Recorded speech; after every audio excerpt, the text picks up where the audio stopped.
pala ako. Magandang hapon sa inyo lahat.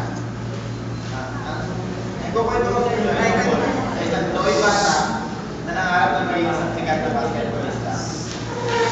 Simula na lahat Squid. sa tagpo.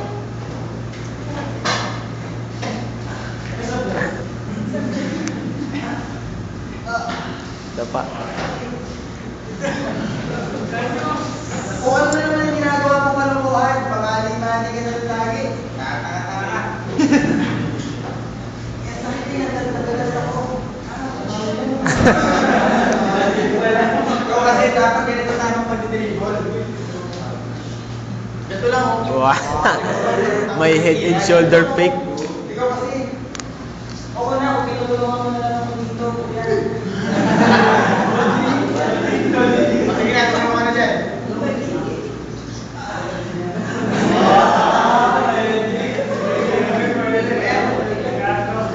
Kumapit ka na lang sa akin, yung pila kita, inaarap ka na ni nanay. Sige, kuya.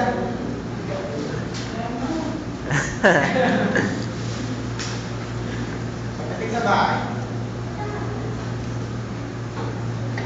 O ano na naman palakuha niya, ha? Ba't na naman minungit niya kapatid mo? Kasi nakita ko dito si Bruno, nakita ko si Bruno, naglalaro na sa class. Kuya kasi, hindi ako tinulungan. Ewan ko ba dito na yung pagalisin mo ha? Kaya nga, matulog ka na muna.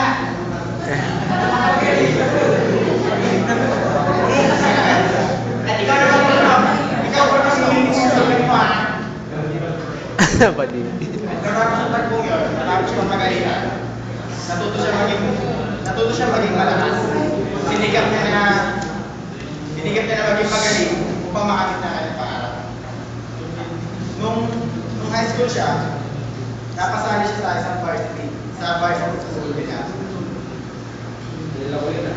O Bruno, practice ka na. Kukunin kita sa varsity. Yes, sir. Tanya ako. Okay, practice ka na. Kunin mo na yung bola doon. Laro na kayo.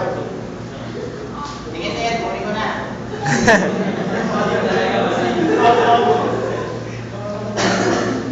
Pagdating nung finals nila sa basketball, syempre kapag lahat. Wala sila ibang iniisip kundi ang manalo sa laban. Isang araw, bago yung basketball, nagka-problema si Lincoln si Bruno. Nagka-problema si Bruno tsaka yung girlfriend niya. Ah.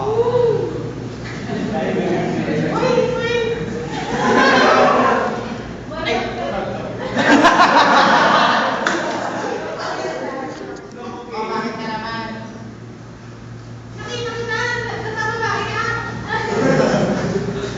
Ako na mababae. Ibang boses siya. Ano ka ba naman? Bakit naman ka?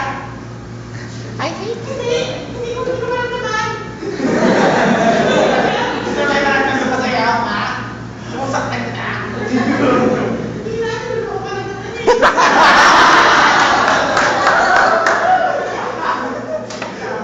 Pagkatapos ng tagpong yun, syempre garado na si Bruno. Handa na siya para sa finals. Kasi si Bruno na ang inaasahan ng team nila.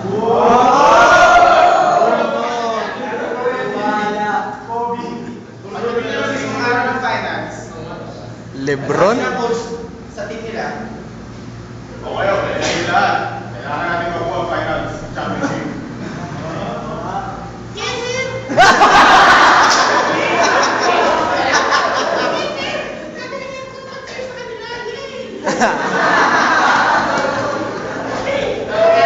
Punta naman tayo ng girlfriend ko, i-check na tayo.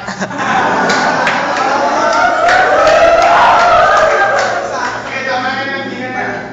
Wait, no. Nakasimula na yung game. Pumito na yung referee. Pag pito ng referee, alam na yung lahat na yung nasimula na laban.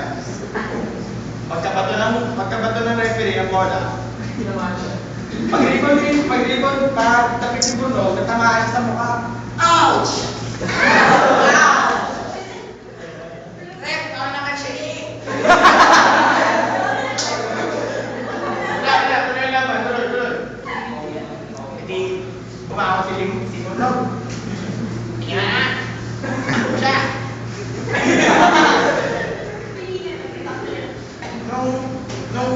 tabla na yung score, nung bago matapos yung laban, tabla, siguro 3 seconds na lang natitira. Eh syempre, wala nang ibang paraan, hindi pasakit ko na boss.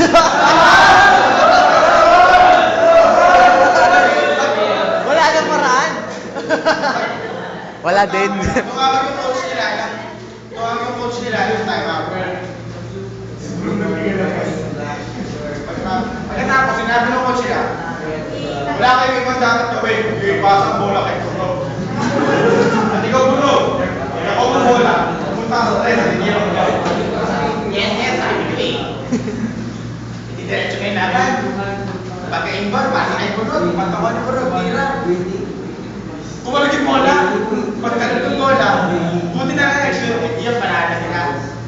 Tapos, pagkatapos ng laban, sabi ng girlfriend ni Bruno, ay, Bruno, hindi ka na ako sa'yo. Ano ka na nga